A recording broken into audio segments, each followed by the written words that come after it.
Thank you for tuning in to the season premiere of Worth News, the online platform that brings headlines Worth Media believes are worth sharing. I'm your host, Clarence Mack. I will be joined by expert Helen McDuffie. Together, we will unpack the latest developments in celebrity courtrooms. Over the past few years, America's passion for courtroom dramas has reached a fever pitch. From celebrities in the hot seat to former presidents facing legal fire to billion-dollar corporations battling independent creators. In this episode, we take you inside one of Hollywood's high-stakes legal showdowns, the battle between an entertainment behemoth and an independent writer, producer, singer, and fierce advocate for creative equality. We'll discuss a case with the Ninth Circuit Court of Appeals, where the plaintiff has filed a petition to rehear N. Banks, which is still pending. Although this case is crucial to the future of copyright law, mainstream media coverage has been surprisingly limited. Our mission at Worth News is to shed light on these pivotal stories that matter to creators, innovators, and everyone who cares about artistic freedom. We are diving into the details of this David versus Goliath legal confrontation, discussing what it could mean for the broader creative community, and exploring why the outcome might shape entertainment for years. Our platform is designed to help unravel the big stories and hidden dramas in the world of culture, entertainment, and entrepreneurship. On this episode, we're tackling one of the most pivotal and often misunderstood topics in copyright litigation: how the district courts as well as the Ninth Circuit dismisses cases before they get to a trial, sometimes even without expert testimony. If you've ever wondered why some high-profile lawsuits never see a courtroom showdown, and how courts decide no substantial similarity before a jury is called, this episode is for you. You have to look closely at landmark cases involving Disney, Zindel, Gregorini, Fox, Led Zeppelin. Why is this such a big deal? Because if you're a creator, an artist, or even just a passionate fan of pop culture, these decisions can shape the entertainment landscape you love and directly impact the culture. Also, if you're an aspiring lawyer or a legal buff, understanding the Ninth Circuit's extrinsics test for substantial similarity is absolutely critical if you ever plan to practice copyright law. I've seen some of the most talked about Ninth Circuit rulings where entire lawsuits got tossed out at the earliest possible stage.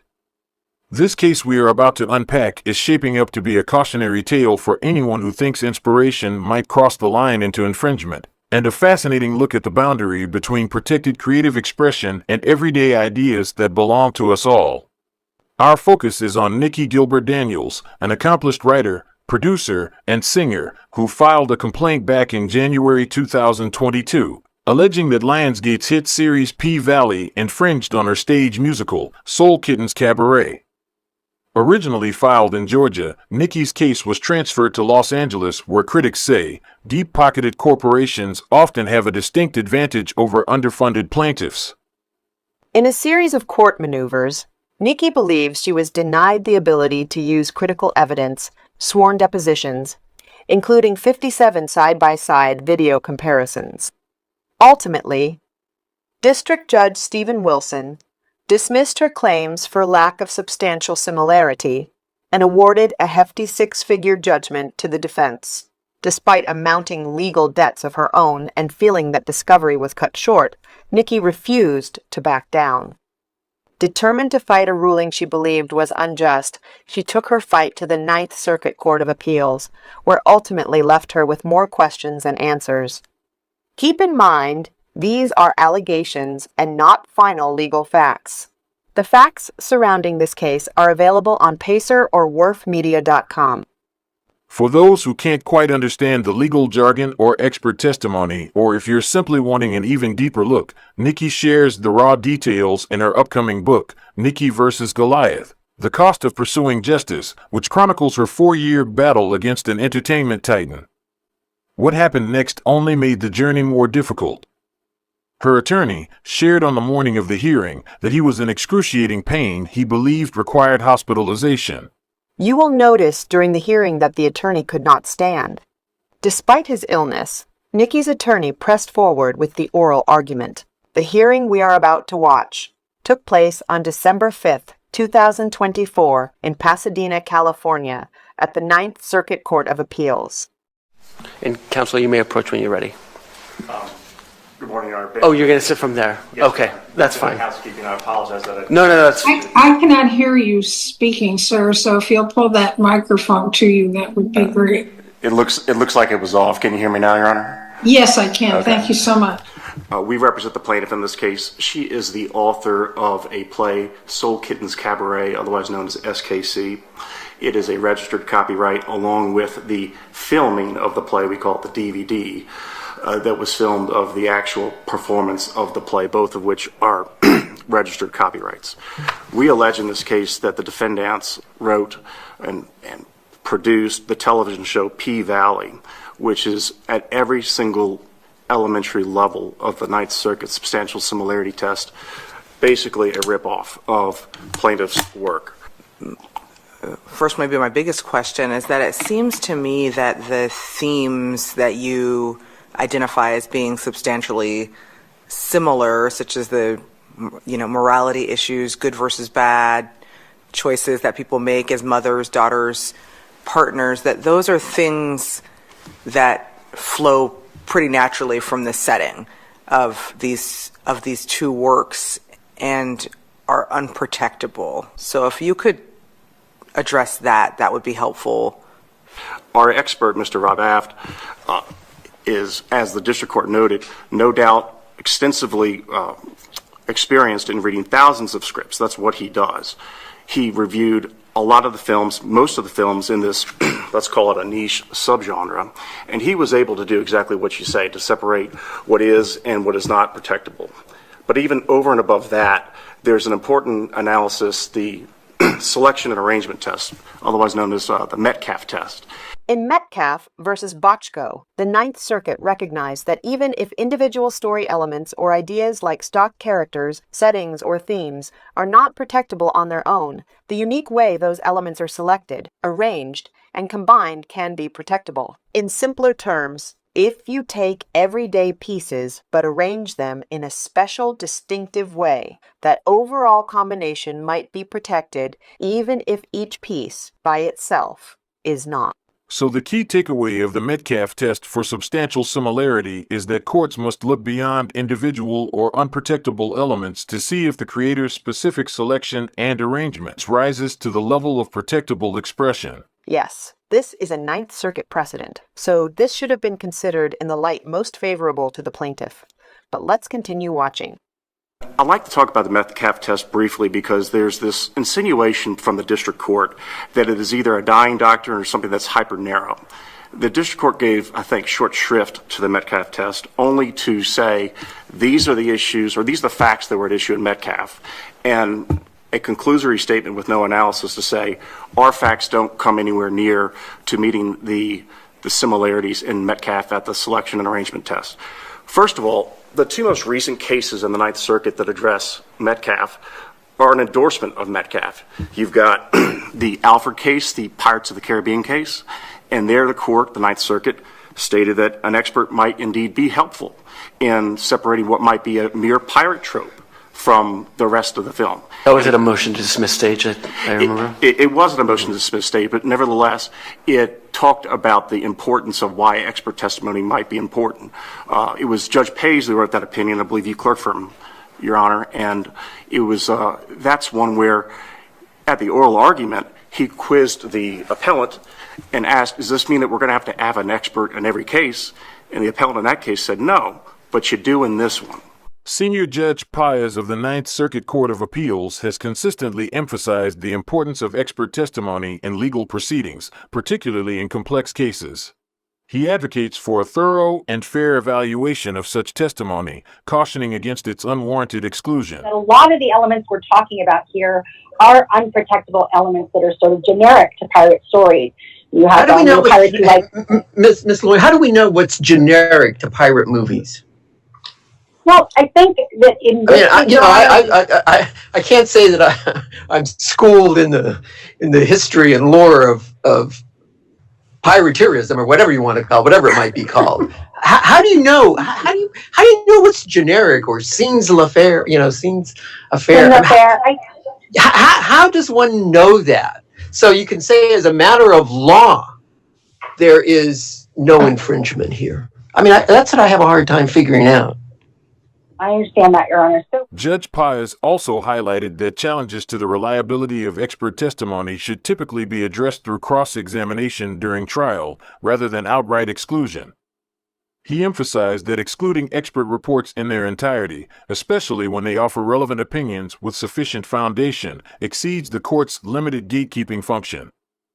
Judge Paez's perspective strongly supports the admissibility of expert testimony when it is grounded in appropriate methodology and relevance. So I have a question here because we are examining the exclusion of the expert for abuse of discretion, Yes. correct? Yes, that's the standard.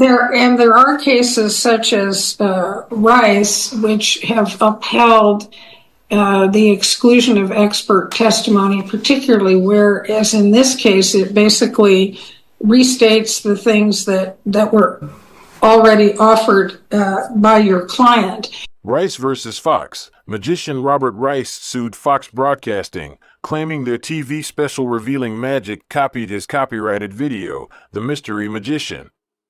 To strengthen his case, Rice relied on an expert who argued that both works were similar because they featured a masked magician revealing tricks. However, the judge threw out the expert's report, saying it didn't prove the character or tricks were unique enough to be protected by copyright. Rice's case fell apart without this critical expert testimony, as the court ruled that generic elements like a magician in standard attire performing common tricks couldn't be copyrighted. This decision hurt Rice's claim significantly and ended the case in Fox's favor. Once again, you have a well-funded corporation winning a court battle over an underfunded plaintiff, and most expert reports can run into the tens of thousands, so throwing them out doesn't seem fair. In this case, it basically restates the things that were already offered by your client. And I guess I would appreciate your directly addressing Judge Thomas's question about why some of these tropes are not too generic to be protectable. Sure. Okay, so first of all, the abuse of discretion standard is indeed the applicable standard here. There remains, even post the amendment to Article 702, a liberal thrust towards admissibility. The expert in this case opined that he had studied extensively this genre so that he could separate what might otherwise be perceived as sans-affaire from everything else. Moreover, the expert report goes in, and to address Judge Thomas's question, goes to address the chronology of all the scenes. The appellees will charge that this is just a shotgun approach to a bunch of similarities scattered throughout.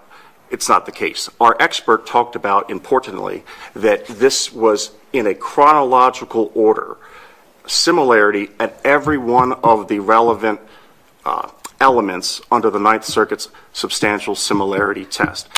This oral hearing highlights the inconsistent treatment of expert testimony in copyright cases.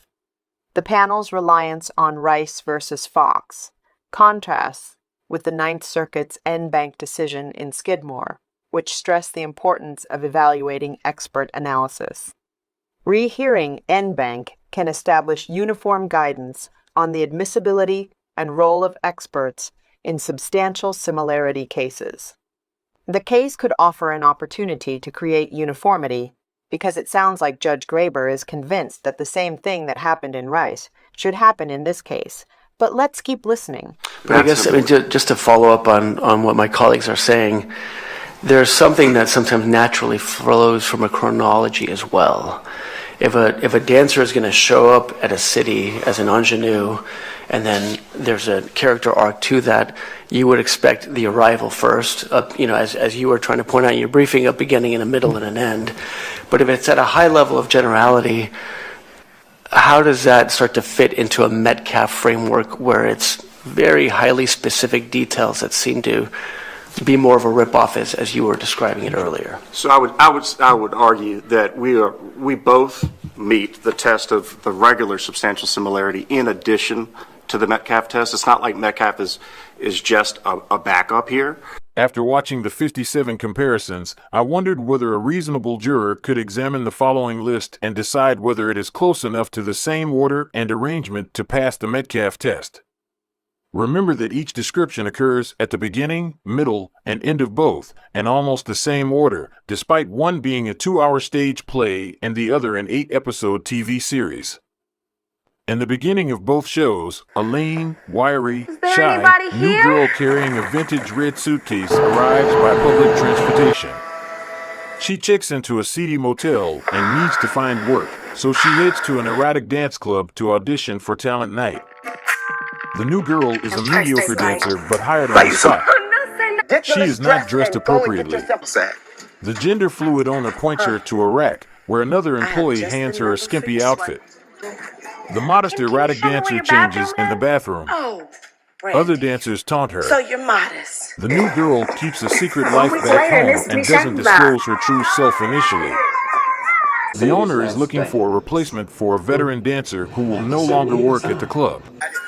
The owner, who usually dresses as a woman, dresses as a man for a very important business meeting discussing his club's fate. The owner is taunted by the person he is meeting about how he dressed like a woman the last time they met. Fabulous Tata Burlesque. All dressed up like a man for the occasion. Oh, I see. You got on a little cheap suit, so today you think you a man.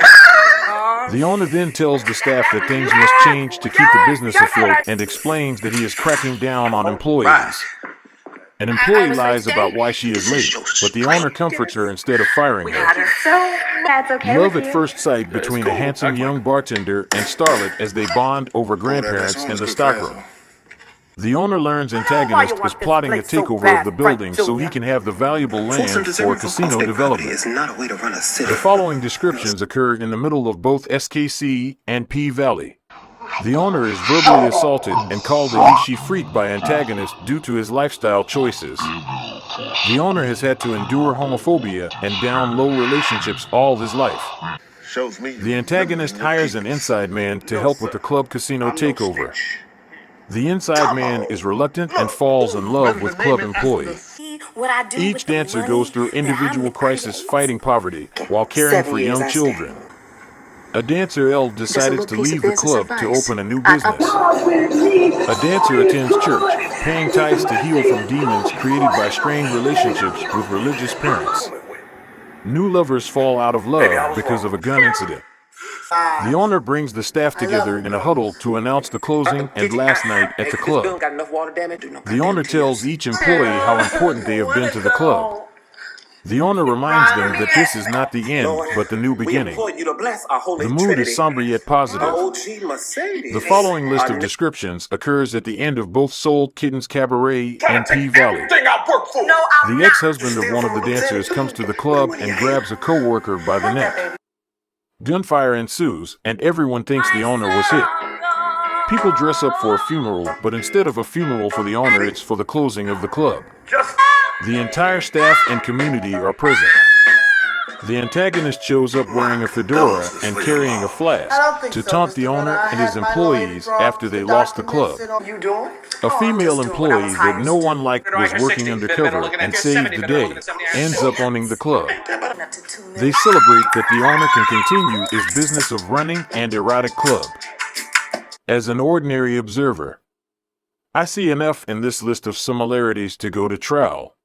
The similarities here are not just so common that every one of them necessarily flows. Let me give you a couple of examples. There is, and I want to further address in this example how the district court erred in not honoring the rule that the tie ball goes to the non-movement on summary judgment in cases of substantial similarity. In this case, wherever there was an opportunity for him to draw an inference in favor of the non-movement, not only did he choose between A and B, he found a C. Okay? The law says these decisions are supposed to be left to a jury, also known as an ordinary observer, but even with these images, videos, the expert, even witnesses to access Lionsgate may have had to the plaintiff's materials. The courts didn't seem to view this in the light most favorable to the non-movement. The comparisons do suggest there may be a genuine issue of fact that warrants jury deliberation. If courts dismiss these cases based on technicalities or narrow interpretations of protectable elements, it can feel like the bar for infringement is set so high that meaningful disputes never make it to a jury. This dynamic underscores ongoing debates about fairness and accessibility in copyright litigation. But we aren't the judges, so let's continue to watch and unpack their decision. So, for example, we highlighted three points in our brief, and I'll give you a bonus one here in oral argument.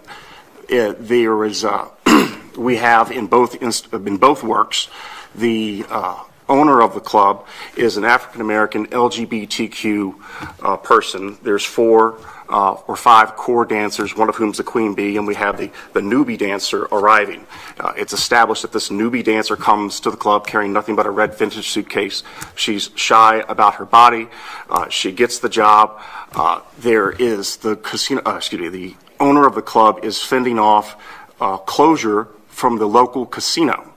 They could have chosen anything other than a casino, but that's the issue that was involved in both works. Judge Wilson here gives short shrift to the casino element in our work, P Valley, saying it was only a minor element. Our expert refutes that. He says, no, the casino element is indeed an important plot arc. And I'm not sure where... Well, why, counsel? I mean, and this goes back to what's being repeated by the expert versus your arguments, but the casino development plot point in P Valley runs through the entire first season. It seems to be a fleeting reference, and it was difficult to surmise where it came from because it wasn't very clear in the briefing. But it seems to be just a passing reference in the play, in the movie. How does it figure prominently in your view in SKC? Because it is a prominent plot line in SKC. The takeover is not minor. And perhaps if you just Control F for the word casino in SKC and see it a couple of times, you think it's a minor plot line. And I think the district court, frankly, just adopted the contention of the appellees. But if you were to actually study both works, to actually watch all of SKC, you'll see that it is indeed a major plot line. But that's, again, another example of how the court just didn't draw the inference to the non-movement. So how many times did the casino... How many times was it referenced? I couldn't tell you that. I mean, it's. I mean, you're here trying to dispute that there are no tribal issues of fact. So, and your contention is that this is a major plot point. So, can you back it up with some references to the record?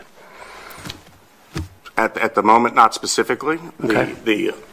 I could just tell you that it is woven throughout the entire thing. It is not a fleeting reference. When a stage play briefly references a casino plot perhaps only once or twice, it may seem like a minor detail on the surface.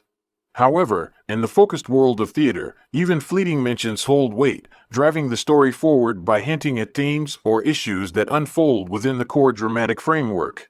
Unlike a TV series, a play has limited time and space, so its storytelling centers on a specific conflict or a small set of characters. As a result, the play may reserve only a few precious lines to highlight the casino storyline, weaving it subtly into the plot without diverting attention away from the main action on stage. In contrast, an episodic television adaptation can explore that same casino premise in far greater detail, turning a single mention into an entire subplot or even multiple episodes. In Soul Kitten's Cabaret, the casino plot was established at the beginning of the play, and it drives the action and intention of the antagonist.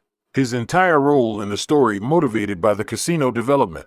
As evidenced in the following clip, the contentious meeting between Tata and Frank establishes the casino plot from the beginning of the play and is the antagonist's driving force. I know why you want this place so bad, Frank Jr.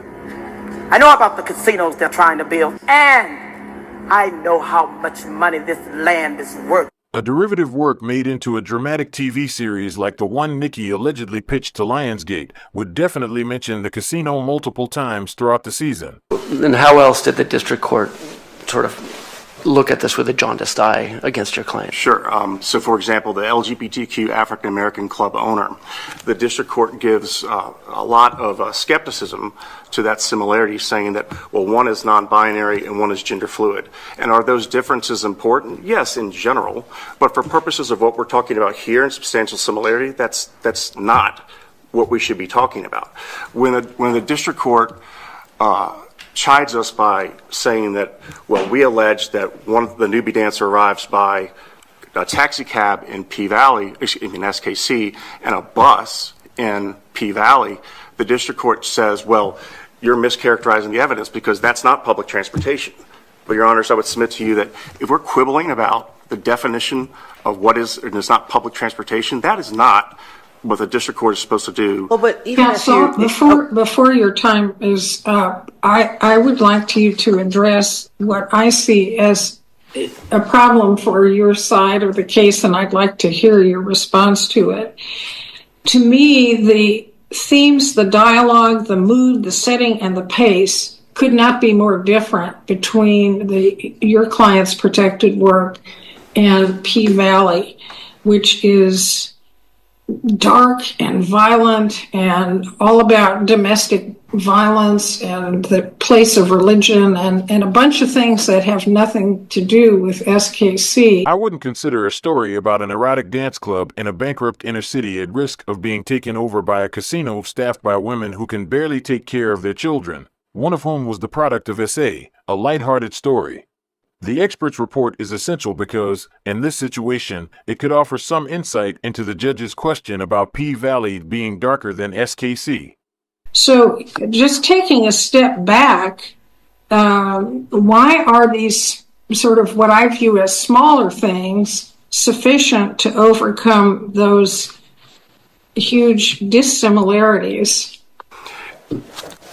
I would disagree that they are so strikingly different. I think perhaps the opinion of Judge Wilson says that, but this is again where the judge. We have de novo review, but I'm asking you why my view is wrong.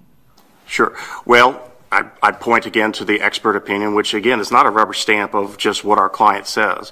They give extensive examples of what is similar. You pointed out religion is the same. Religion is not an important component of P-Valley. That's in the district court's opinion. But then again, that's an inconsistency because in the opinion itself, in the very next sentence after the district court says that religion is not an important feature in SKC, it goes on to say that religion is indeed a feature in SKC. It is internally inconsistent. You don't have to quote the Bible scriptures to me, okay? My mother did that for 18 years of my life. It didn't keep her from tearing me down every chance she got. As you'll see in the following clips, Soul Kitten's Cabaret has themes of addiction, domestic violence, mental wellness, and even gun violence. Your $2 hoe just went up to $2 million. You trying to make a fool out of me? No, I'm not. You trying to take everything I work for? No, I'm not. Please. Let that baby go. There are limitations because we watch the action play out on a stage versus a TV series, where lighting can be more dramatic and stylized. Let me give you one more example. And this typifies the district court's error, okay? There's a scene where the newbie dancer goes to change in the restroom at the beginning of her career in this strip club movie. Changing in the restroom in this kind of modest context is a little bizarre, right? Because it is a strip club. They're in the back with all the girls, okay?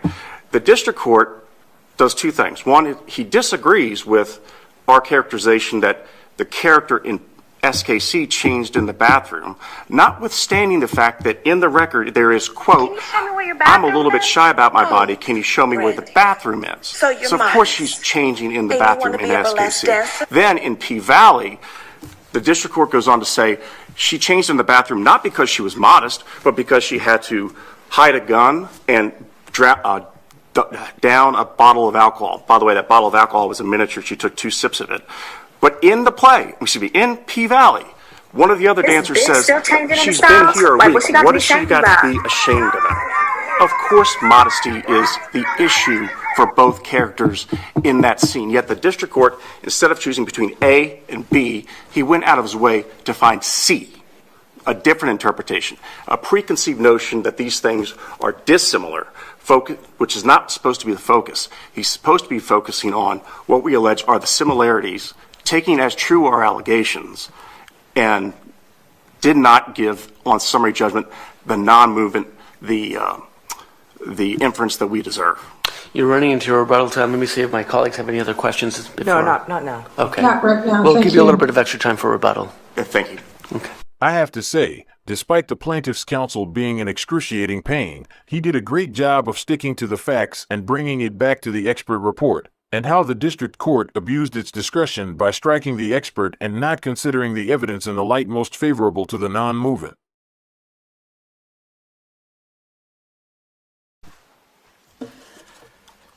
Good morning, Your Honors. May it please the Court, my name is David Halberstatter, and I'm appearing on behalf of the appellees. Your Honor, just because appellant and appellees disagree about the accuracy, the validity, or the significance of appellant's comparisons of the works does not mean a material factual dispute over substantial similarity exists. In fact, if that were the case, summary judgment would never be appropriate on substantial similarity grounds because the adverse parties always disagree about the claimed similarities. Rather, it's the works themselves that control, not what the parties say about those works. And it is the objective evaluation of the works using the extrinsic test that determines whether a reasonable jury could or could not find the works to be substantially similar in protected expression. The district court engaged in that objective evaluation. It reviewed the works, it carefully identified the elements of plot, theme, dialogue, mood, setting, pace, and characters that were unprotectable. It filtered those elements out of the analysis. The district court then compared what was left, the protectable expression in the works. The court found that a number of the 57 purported similarities that appellant identified were actually not based on any of the 3 Soul Kittens Cabaret works that were in issue. By appellee's count, there were at least 10 of those. The district court found that a significant number of the remaining similarities were the result of appellant's mischaracterizations of one work or the other or both.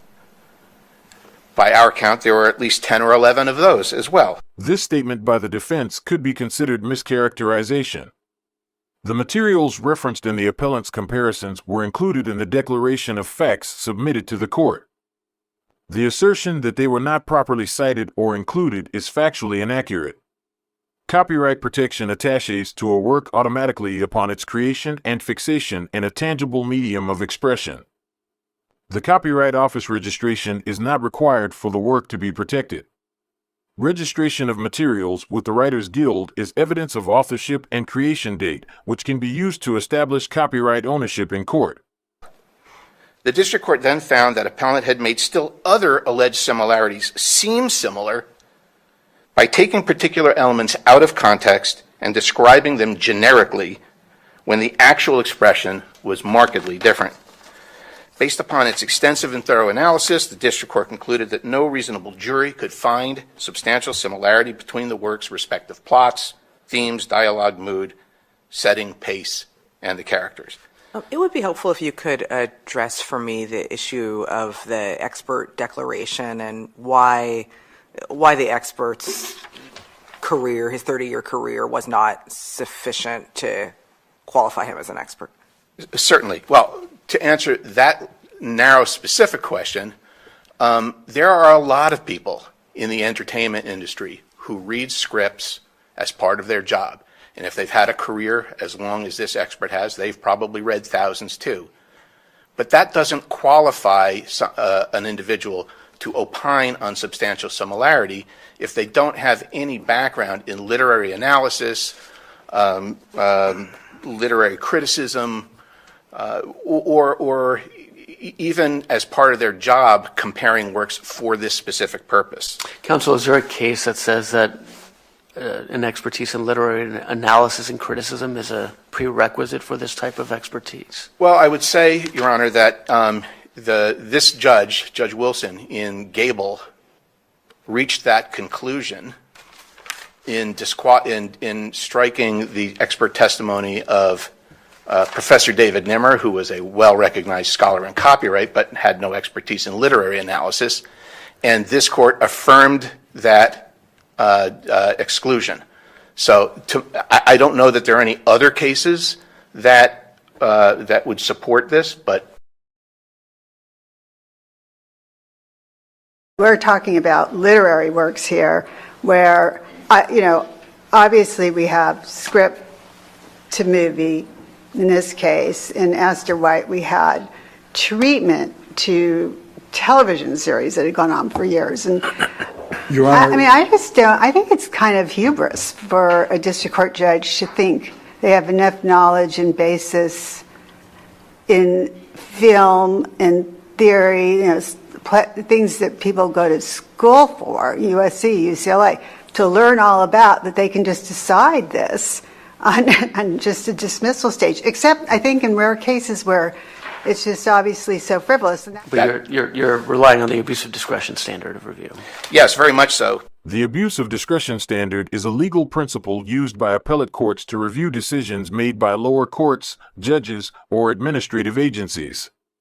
It evaluates whether the decision was unreasonable, arbitrary, or based on legal or factual errors. A decision constitutes an abuse of discretion if 1. It relies on incorrect legal principles. 2. It is based on clearly erroneous facts. 3. It is unreasonable or outside the range of acceptable choices. This standard is highly deferential, meaning appellate courts are reluctant to overturn decisions unless there is a significant departure from proper reasoning or fairness.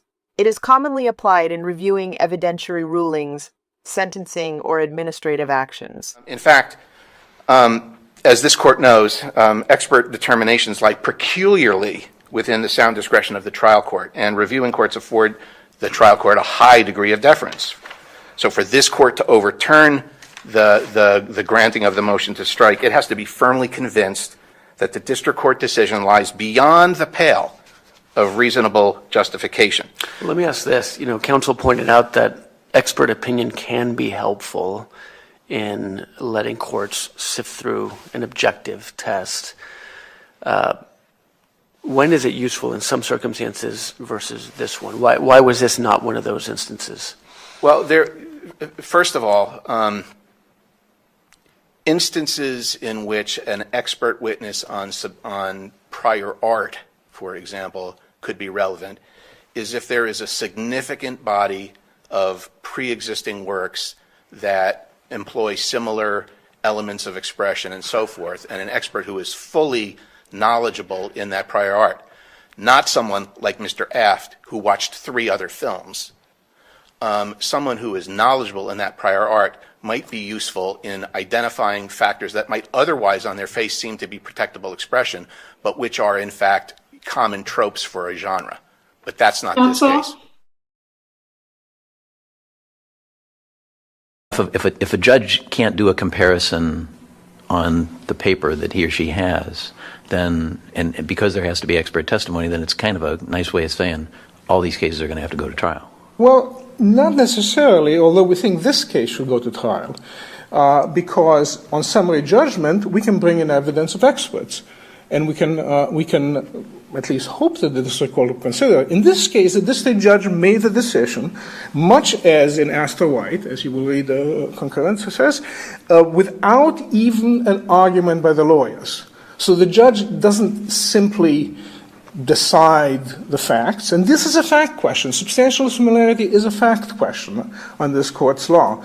And the judge decides the case, doesn't hear from experts, doesn't want to hear from jurors, doesn't even want to hear from the lawyers.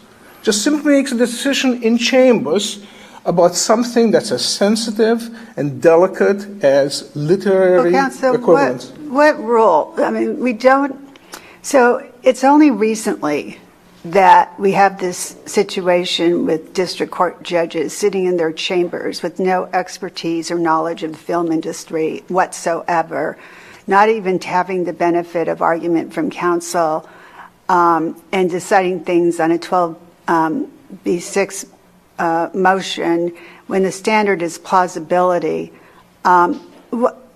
Should we develop a rule that simply should not occur? We should prohibit dismissals based on substantial similarity under those circumstances. I mean, there has to be. I mean, I look at this case and I look, at Astor White, and there must be some cases that are just so frivolous that they deserve to be dismissed at the 12B6 stage for failure to plausibly state a claim. But then there's others where it begins to get grayer. And I'm just seeing district courts just disposing of cases on the easiest ground available. And I think it's troubling me, but I don't know what rule is the right rule to have. I mean, Nimmer says, and I've always agreed, that even on grants of summary judgment should be extremely rare in this kind of a case. So grants of summary judgment are, a much higher standard that you have to meet than just plausibly stating a claim. That aspect of this case, counsel, really troubles me. I do not want to encourage district court judges to do this. That's not counsel, this case. What if we were to disagree with you about the ruling concerning the plaintiff's expert? What would be the result of that? Would we have to remand, or would we simply consider the expert's declaration as part of our de novo analysis of substantial similarity? Thank you, Your Honor. I do not believe that well, first of all, let me say that before responding to that question, and I will, it does not matter whether any of the members of this panel, had they been sitting at the district court level, would have ruled differently. That's not the test. The test is whether or not the judge. My question is a different question. I want you to assume, for the sake of my question, that we think the district court was wrong. Then what? I do not believe it would be necessary to remand. I think that this court, reviewing the record de novo, has the report as part of the record, and it could review the report and accord it what weight this panel thinks it is due. But if we look at what the plaintiff's expert testified to, he testified to a similarity in the fact that there were cords that were broken. He admitted, and our expert showed, and the he may have been the worst expert in the world, but he did testify that that Led Zeppelin's song infringed the deposit copy, did he not? He was comparing it to the deposit copy. On the motion for summary judgment, he compared it to the studio recording. Right, but at trial, which is what we don't care about, denied motions for summary judgment. We don't review them. Right. At trial, he testified that it infringed the deposit copy. He may have been the least believable expert in the world. He may have, but we can't reject his testimony because he was impeached, can we? Isn't that for the jury? I would add that I don't believe, had the district court considered the expert report, that it would have changed anything, because the expert largely parroted appellant's comparisons, which the district court found repeatedly to mischaracterize the works. It is entirely possible for an expert to arrive at the same conclusion as the plaintiff's allegations. The key distinction lies in the use of the Daubert methodology and extrinsic analysis. Inferences from the facts are jury functions, not those of a judge ruling on a motion for summary judgment. Striking the expert report and dismissing the case improperly encroached on the jury's role. The court's role is limited to determining whether there is a genuine issue of material fact for trial. It is not the court's role to assess the credibility or persuasiveness of evidence, including expert testimony.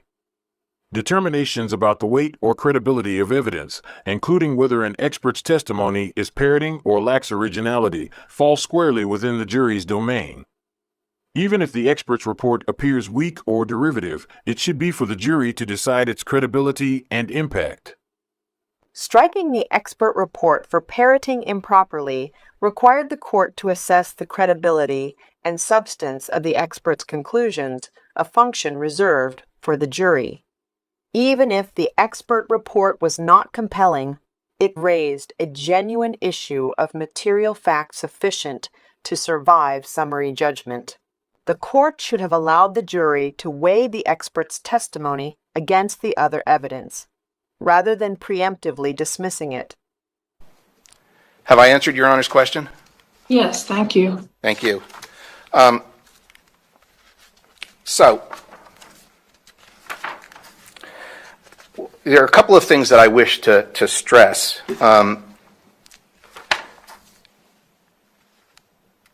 Well, first, the similarities that appellant alleged existed between her Soul Kittens Cabaret works and Appellee's television series P-Valley, in my view, were even less compelling than those in the seminal Ninth Circuit decisions in which this court affirmed summary judgment for the defendant appellee on substantial similarity grounds, without, may I add, any expert testimony. Those other cases include Litchfield versus Spielberg, Burkitch versus Crichton, Kauf versus Walt Disney, Funky Films versus Time Warner, Benet versus Warner Brothers, and Gable versus National Broadcasting Company, and many others. In all of those cases, the court reviewed the works themselves, just as the district court had done, and without expert testimony, it consistently found, just as the district court found in this case, that many of the comparisons made in those cases involved unprotectable ideas, stock elements, stock characters, that the claimed similarities mischaracterized one or the other of the works, such as the works were not actually similar in their protected expression, and that any remaining elements were nothing more than random similarities scattered throughout the works and or different expression of common unprotected ideas and themes. In my view, the significance of appellant's completely false comparisons cannot be understated. Appellees pointed out in their answering brief that at least 10 of appellant's claimed similarities between SKC and P-Valley were not based on SKC.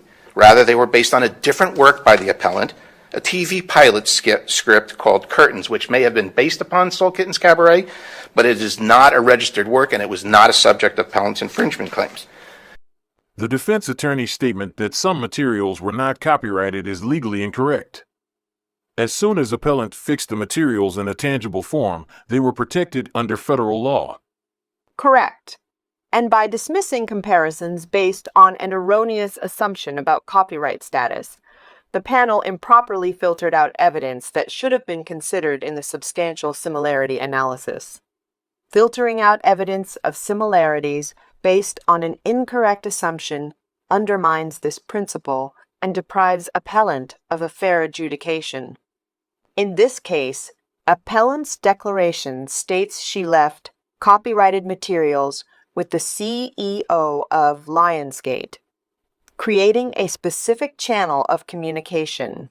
The CEO having a lack of recall is not a denial of access, but a factual dispute appropriate for jury resolution. They did it again today by referencing the scene in which the dancer arrives by public transportation. The public transportation element is not present in any of the SKC works that are at issue. It was included in the Curtains script, but not in the scripts at issue. There's no question or dispute about this. Plaintiff's own comparison video clearly shows the source of these 10 purported similarities as being from Curtains. But appellant did not withdraw these claimed similarities on appeal. Rather, she just doubled down. Likewise, the significance of appellant's blatant mischaracterizations of the works also cannot be understated. Throughout its order, the district court identified comparisons that mischaracterized one work or the other in order to manufacture a similarity. And even when it didn't call out appellant expressly, it was implicit in the court's repeated findings that one element or another was expressed differently as between the works, and that, such that appellant's comparisons were actually disingenuous. And they're doing it again today. Something that I find interesting as I watch Nicci Gilbert's case against Lionsgate is how substantially similar the defendants in the argument are to the defendants in other cases, like Zindel versus Disney. Take a look. The only thing that these works have in common is that it's a cleaning lady bonding with an animal who she attempts to have escape. What happened here, what the district court did, and I definitely want to discuss, Judge Wardlaw, your concerns with motion to dismiss. Well, I understand that the defendants in these cases, the people who you're representing, the institutions, the producers, the creators, they want to get rid of these things immediately. I practice enough in this area that I completely understand, but I do worry about the situation, and we don't have a published opinion. All the history of the Ninth Circuit, we do not have a published opinion affirming a dismissal at Rule 12b6 stage on substantial similarity grounds. And I would say it should be limited to the most frivolous of cases, because the standard at the Rule 12b6 stage is plausibility. That doesn't mean, plausibility does not mean the most possible frivolous case. No, it means it doesn't, exactly but have that. they It must possibly be plausible. stated a claim? And if you're looking at a script and a movie, I don't know, I mean, under what circumstances could you say that they had not plausibly treated a claim? Can I ask this, counsel? In terms of the comparison of Tata Burlesque from SKC and Uncle Clifford from P-Valley, there's I guess a dispute between the sides as to whether gender fluidity versus a gay male character is a notable distinction or could be grouped together. Can you speak a little bit to that point? Well, sure. I would, I'm not in either category, but I imagine that if I were a gay man, I would consider gender fluidity different. And similarly, if I were a gender fluid individual, I would probably react to being characterized as a gay man. Well, counsel, there's also the distinction in the way these are expressed in terms of their identities. I mean, Tata doesn't have, long silver nails and some of the other things that occur with Uncle Clifford. Yes, that's correct. The Uncle Clifford identifies as female. He wears predominantly female clothing. I believe there's maybe one scene when he was going to a bank where he took off his nails and dressed as a male. Uncle Clifford uses exclusively feminine pronouns. Tata Burlesque, by contrast, dresses like a male, refers to himself with male pronouns, and is an entirely different character. Okay. I'm sorry, Mr. McVeigh or Miss Burlesque. I just get a little confused sometimes because don't you dress up like a woman sometimes? In her upcoming book, Nicci vs. Goliath, The Cost of Justice, Nicci addresses the distinction between Tata Burlesque and Uncle Clifford. Nicci says, and I quote, "The court took it upon itself to judge the nuances of representation, love, and gender identity as a matter of law. The intimate, interpersonal relationships between two people in the LGBTQIA community are both complex and deeply nuanced, defying attempts to fit them neatly into predefined categories.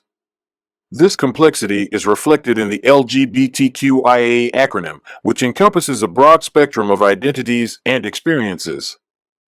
It is not a definitive explanation of what love and gender identity are, but rather a testament to the diversity of human connection. For the judges in my case to take it upon themselves to determine that substantial similarity did not exist between my character Tata, which is French for anti-burlesque, and Uncle Clifford from P-Valley, by deciding, as a matter of law, that the distinctions boiled down to superficial details like nail length, hair color, or the amount of makeup and liquid liner worn, was a gross oversimplification of complex narratives. Their ruling failed to account for the layered originality and depth of the characters and dismissed the lived realities that these characters sought to amplify." Have I answered your question, Judge Sanchez? You did. I mean, really what I'm thinking about is what level of specificity would we need to get to in this context, for example, because there aren't that many stories about an LGBTQ related owner of a cabaret or nightclub. And so we could slice it further down, and I take your point that there are these differences, but is that necessary for the sufficiently similar analysis? No, it is not necessary, Your Honor, because there are many other differences, including how each of those characters came to own the club, how those characters could potentially lose their club, how those characters interact with the dancers at the club, how that character interacts with the antagonist, and so forth. So there are so many differences in the expression of each of those characters and what they do and their role in the story that you don't really have to parse that piece of it out. Correct. Both Tata Burlesque and Uncle Clifford occupy spaces that highlight the intricate dynamics of being openly queer while navigating relationships with men who prefer to remain on the down low. These relationships are fraught with societal pressures, stigma, and secrecy, creating a narrative ripe for exploration. In my work, Tata's down-low lover profoundly shapes Tata's arc, while in P-Valley, Uncle Clifford's relationship with a closeted man is ongoing and central to the plot. These differences in resolution are not a matter of whether one is more gay or authentic than the other. They are creative choices that reflect the spectrum of experiences within LGBTQIA communities. Reducing these rich narratives to questions of nail length or hair color erases the cultural and emotional weight of the characters they represent. It is an act of legal dissection that prioritizes dissimilarities over thematic resonance and shared humanity. Worse, it establishes a precedent where courts armed with limited understanding and lacking professional expertise in gender studies or queer representation may feel empowered to decide what qualifies as gay enough. Tata Burlesque and Uncle Clifford are not simply archetypes of queer representation, they are embodiments of resilience and resistance against marginalization. Both characters navigate spaces where their identities are simultaneously celebrated and scrutinized.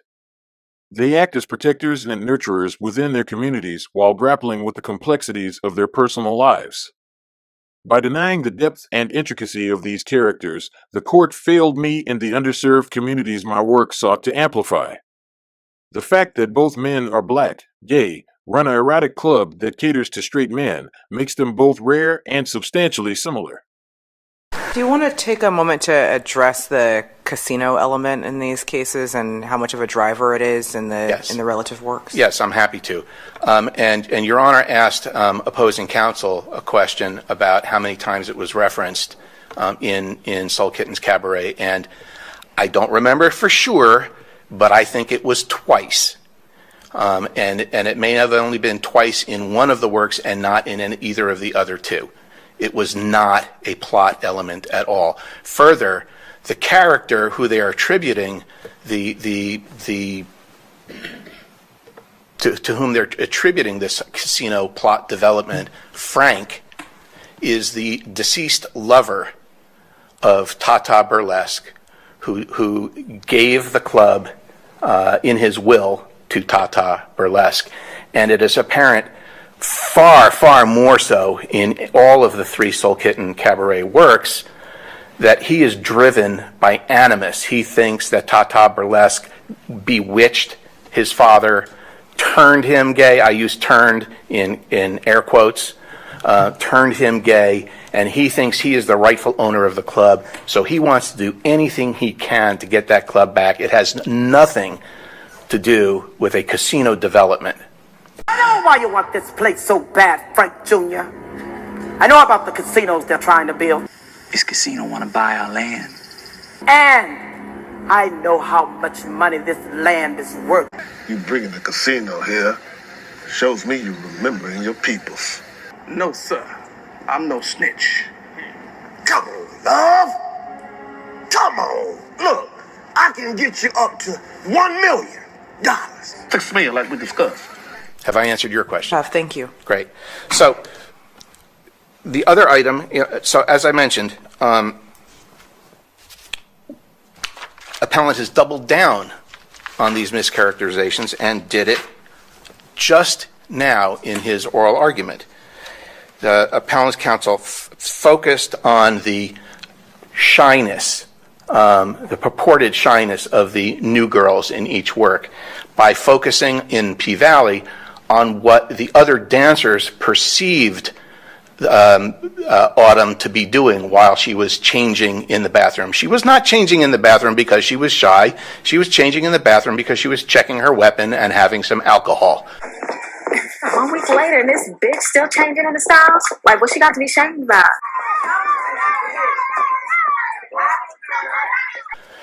The other dancers obviously didn't know that because she was changing in the bathroom. And so they wondered why, how could she be, ashamed of her body at this stage? But it's not the same as Brandy in Saul Kitten's Cabaret, who was genuinely shy about her body and was changing in the bathroom because she was shy about it.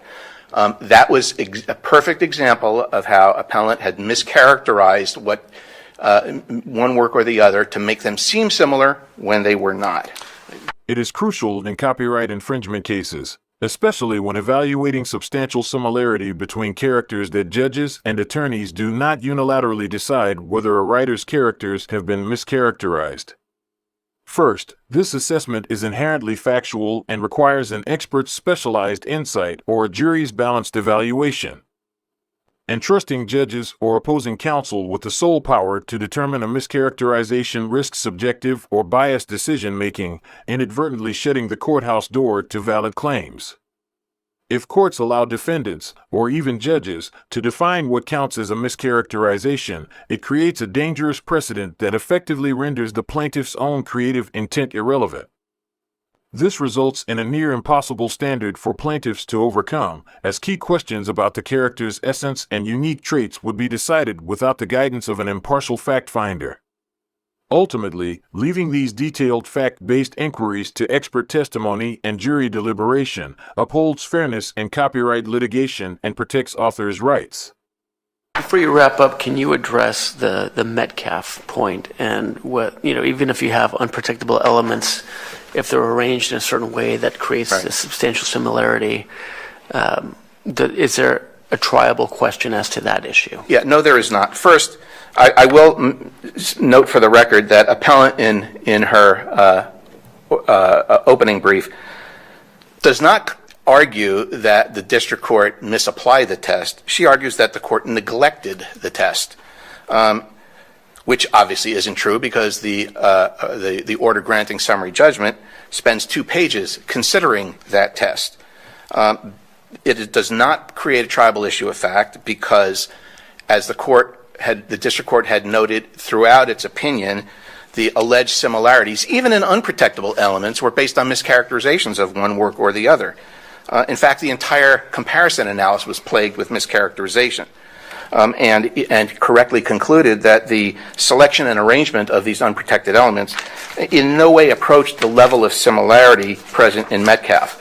I will add that, in Metcalf, this court found each major extrinsic element in the allegedly infringing work to be substantially paralleling the allegedly infringed work, and it found that the similarities in the selection and arrangement of these unprotected elements was striking.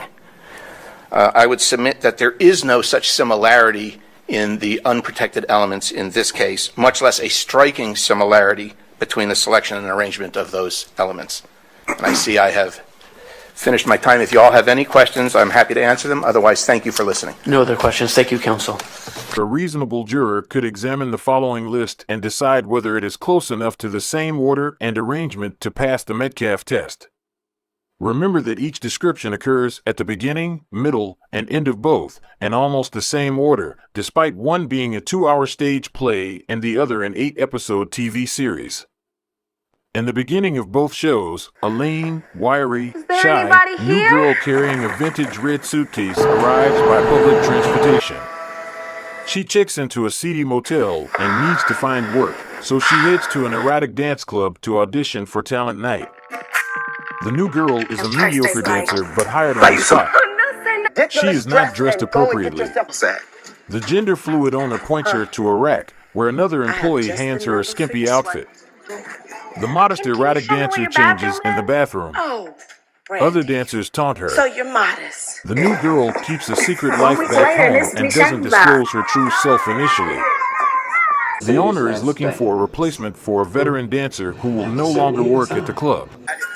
The owner, who usually dresses as a woman, dresses as a man for a very important business meeting discussing his club's fate. The owner then tells the staff that things must change to keep the business afloat and explains that he is cracking down on employees. An employee lies about why she is late, but the owner comforts her instead of firing her. Love at first sight between a handsome young bartender and starlet as they bond over grandparents in the stockroom. The owner learns antagonist is plotting a takeover of the building so he can have the valuable land for casino development. The following descriptions occur in the middle of both SKC and P Valley. The owner is verbally assaulted and called a Nicci freak by antagonist due to his lifestyle choices. The owner has had to endure homophobia and down low relationships all his life. The antagonist hires an inside man to help with the club casino takeover. The inside man is reluctant and falls in love with club employee. Each dancer goes through individual crisis fighting poverty while caring for young children. A dancer L decided to leave the club to open a new business. A dancer attends church, paying tithes to heal from demons created by strained relationships with religious parents. New lovers fall out of love because of a gun incident. The owner brings the staff together in a huddle to announce the closing and last night at the club. The owner tells each employee how important they have been to the club. The owner reminds them that this is not the end, but the new beginning. The mood is somber yet positive. The following list of descriptions occurs at the end of both Soul Kittens Cabaret and P Valley. The ex-husband of one of the dancers comes to the club and grabs a co-worker by the neck. Gunfire ensues, and everyone thinks the owner was hit. People dress up for a funeral, but instead of a funeral for the owner, it's for the closing of the club. The entire staff and community are present. The antagonist shows up wearing a fedora and carrying a flask to taunt the owner and his employees after they lost the club. A female employee that no one liked was working undercover and saved the day, ends up owning the club. They celebrate that the owner can continue his business of running an erotic club. And we can add 2 minutes for rebuttal. Thank you, Your Honor. Let me jump right into this. There was much talk about mischaracterization, which is really kind of hard to hear because it's just untrue.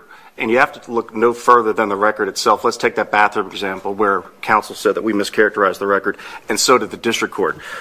Go ahead and look at 2 ER 171 and 2 ER 216. If we're parsing out whether the characters were modest and shy about their bodies, and that's the reason for them going to the bathroom to change in the back quarters of a strip club, look for yourself. But this tripartite disagreement between appellants, appellees, and the district court, that crystallizes how we have differing interpretations of what both works meant at the time. That is the province of the jury that the district court in this case violated. Okay? Let me speak to the expert issue. We cited a law review article that was an empirical study on substantial similarity analyses, and it says it is folly to expect judges to be familiar with and understand the nuances of any given field, including those such as literature that we often falsely imply are not as complicated as computer software architecture or others. Look at the Hanagami case. This is a Judge Wilson case that was reversed by Judge Pays just a month before our case was rendered. In Hanagami, Judge Wilson gave short shrift to the complexity of the dance and also to the length of the work at issue relative to the work as a whole. The Ninth Circuit reversed and said that's not the analysis. You have to look further at the elements. Just because it's too short and too simple in your mind, that's a judgment call. This is something where expert testimony might be helpful, and that's what the district court said. When I was growing up listening to rap music, my parents would say, "Why are you listening to that? Every song sounds the exact same thing." And I would retort to my dad and say, "Well, all the country music you listen to sounds exactly the same." And his response would be something along the lines of, "Well, are you talking about country or are you talking about Western?" And this goes to show that you just viewing things from a wide circle and not being familiar with the works themselves. I think district courts, and Judge Wilson in particular in this case, assumed too much to think that he had the requisite expertise to view the substantial similarity in this analysis. The estate of Paul Zindel sued Fox Searchlight and director Guillermo del Toro, alleging The Shape of Water infringed on Zindel's play Let Me Hear You Whisper. A district court dismissed the case, ruling there was no substantial similarity. Former Ninth Circuit Judge Alex Kaczynski then joined the Zindel estate and successfully appealed. Take a look at his closing argument, which mirrors that of the plaintiff in this case. Dismissal of a complaint for lack of substantial similarity before any discovery is virtually unheard of. Indeed, this court has never affirmed the dismissal of a case alleging infringement of a literary work without discovery in a published opinion. That's not me speaking. This is from a concurrence in a decision by this court last year, reversing the very same district judge who dismissed the case here. It suggests why it is not only unwise, but even a denial of due process to deny a plaintiff the opportunity to present evidence. You know, it used to be that this court said rarely grant summary judgment, wasn't even thought of. The idea that you would dismiss without a chance to put on evidence, without a chance to examine the defendants about what it is they in fact took, without putting in experts, in a way it's a denial of due process. This looks to me like the heart of the story was taken by The Shape of Water. I would think that they would want to clear that up. With so much commentary about it, with Oscars having been given, having been nominated for an Oscar for a Best Original Play, not adapted play, original script rather, I would think that they would want to have a chance to say, no, we didn't sit there with that script and steal the best parts of it. I would think that they would relish the thought of going before a jury, telling their stories, and hoping to be vindicated, and basically clear their Oscars of disdain. The case was remanded for further proceedings, ultimately underscoring that copyright disputes involving creative works often require expert or jury evaluations rather than early dismissal. I don't think Judge Wilson is an expert in the niche strip club genre. I certainly am not. But Robert Aft had reviewed several works, went through every single one of the Ninth Circuit's elements of substantial similarity and found that they were indeed substantially similar. Again, I can't highlight enough that in the Ninth Circuit, substantial similarity and on summary judgment is very narrow. The balls and strikes need to go to the non-movement. The district court didn't do that here. He went out of his way to find in favor of the movement with the preconceived notion that there was no substantial similarity. Further, just for the same reason... Start to wrap up, counsel. Sure. This is the last one I'll make. For the same reason that, and the Ninth Circuit has said, just listing a bunch of random similarities should be discounted, so too should be the list of dissimilarities. I could count 1,000 dissimilarities between the works. That doesn't mean that both works aren't substantially similar. Look at the Ninth Circuit's case in Alfred. It noted that the script versus the movie, there are striking differences. And there might be here too. That doesn't mean that they are not substantially similar for purposes of copyright infringement in the Ninth Circuit. Okay. Thank you, Your Honors. Counsel, thank you both for very helpful arguments. The matter will stand submitted and court is adjourned. All rise.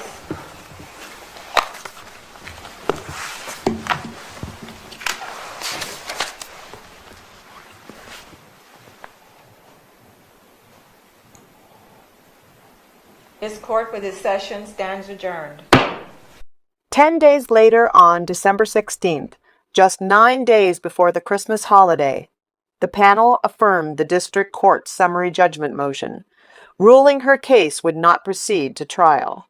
In addition to questions of due process, this ruling by the appeals court conflicts with recent rulings concerning expert testimony, which means this could signal the need for more clarity with the courts.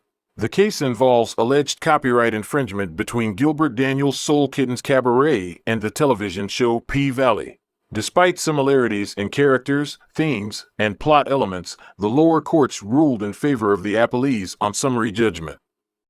This case is ripe for rehearing en banc for the following reasons. To ensure uniformity in copyright law, the panel's decision deviates from binding precedent Metcalfe, misinterpreting the substantial similarity standard by requiring a stricter, strikingly similar threshold. This sets a problematic precedent that undermines the protection of creative works. The exclusion of expert testimony contradicts Ninth Circuit precedents that recognize its importance in analyzing complex creative expressions, such as screenplays and film works. To clarify summary judgment standards, courts must refrain from removing fact-intensive questions, such as substantial similarity, from the jury's purview. Misapplication of these standards erodes plaintiffs' ability to seek redress for valid copyright claims. To highlight the broader implications for copyright holders, the panel's ruling risks creating an overly narrow interpretation of protectable expression, potentially making it nearly impossible for copyright holders to prevail in infringement cases involving derivative or complex works. It's clear that both Nicci and her legal team remained committed to her cause and how her story might shed light on the challenges independent creators face. Nicci is seeking a few high-profile amicus briefs to support her fight, which she plans to take to the Supreme Court. And that concludes our WRF TV special report on the high-stakes litigation of independent creator Nicci Gilbert Daniels versus entertainment giant Lionsgate. Nicci is currently appealing the six-figure judgment that Judge Stephen Wilson imposed, an amount judges typically reserve for cases deemed frivolous. While many disagree with that assessment, the harsh financial penalty serves as a stark warning. Underfunded plaintiffs should brace themselves for potentially devastating losses when seeking their day in court against powerful defendants. For WRF News, I'm Clarence Mack. I am Helen McDuffie. Thank you for watching WRF News, news worth sharing. Please remember to like, share, and subscribe.